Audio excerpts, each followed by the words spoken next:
As we look ahead in American culture, speaking about this same subject, it seems as if things are getting more and more hostile to biblical Christianity. The Puritans, of course, dealt with persecution, they dealt with hostility. For us as American Christians, how can we begin to prepare for the persecution that may very well be coming? Well, I think we have to anticipate it. Whatever vestiges of Judeo-Christian ethics or whatever vestiges of Christianity were still in the culture have been evacuated. They're gone. I wouldn't even call this a postmodern culture. I would call it a pre-Christian culture. Pre-Christian. This is like paganism 2.0. Okay. It's as if Jesus never came. It's as if there never was a cross and a resurrection and a New Testament and a church and a Bible. This is like Rome or like Molech worship or Baal worship. This is blatant paganism. And it is a kind of paganism that has levers to control everything with the control of the technology and social media. What the current zeitgeist in the world hates most is the truth. I'll give you an illustration. We won our case with the COVID lockdowns with the county and the city. There were 12 different hearings that they set up for us. The judge in our case was a man married to a man.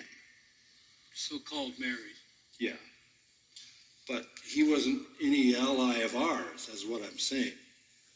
So, and yet, he kept postponing the 12 times. He postponed the case because he says, until you guys settle the First Amendment issue, we can't go to the merits of this case. So he kept pushing it back to the Constitution. Finally, in frustration, because I was being given a jail sentence every week and a fine, and they were all mounting and accumulating. And finally, our attorney said we want to depose the health department. We want to depose the top 3 officials in the LA Health Department. Our lawsuit was against the governor of the state, the county, and all of that. So we said we're going to depose the health officials. In 24 hours, they dropped all charges, all fees, all fines, and paid all legal bills, almost to $1 million. Because the one thing they couldn't cope with was the truth. And that's the truth about COVID. They could not let that out. So they're trying to control everything to sustain the narrative. They don't even want you to, they don't want, the governor just is in the process of signing in California a bill that would basically say if you're a medical doctor in California and you go against the current narrative, you can lose your license. So they're trying to control everything. If they want to control those kinds of things, then how much welcome will they give to the truth of Scripture? Virtually nothing. So I think it's a short step from controlling narratives about political issues and social issues and structural issues and education and medicine and whatever, to shutting down the spiritual and the biblical. So I think that's coming. And that's going to be fish or cut bait, right? That's going to be, you're going to have to pick sides then. You're either going to be faithful or you're going to compromise.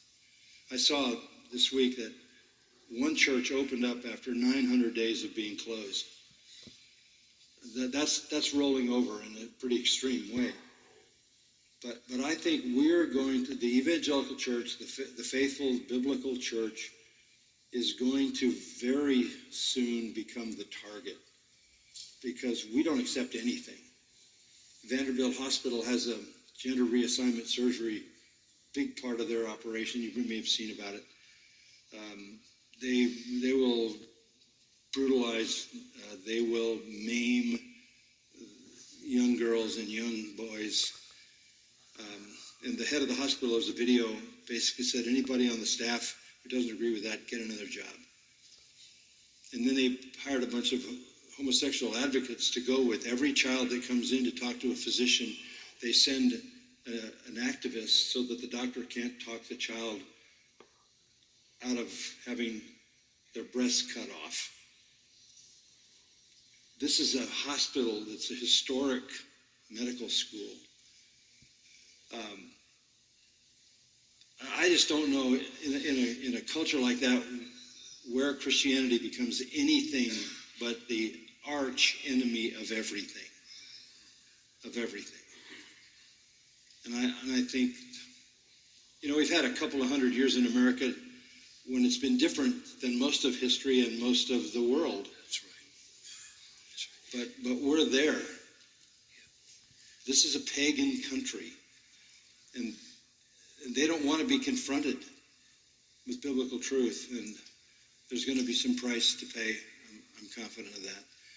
We have to be ready for that, and we have to be faithful. And then we have the joy of watching the hand of God and providence do what it's going to do. And the end has already been written. And the Lord will triumph.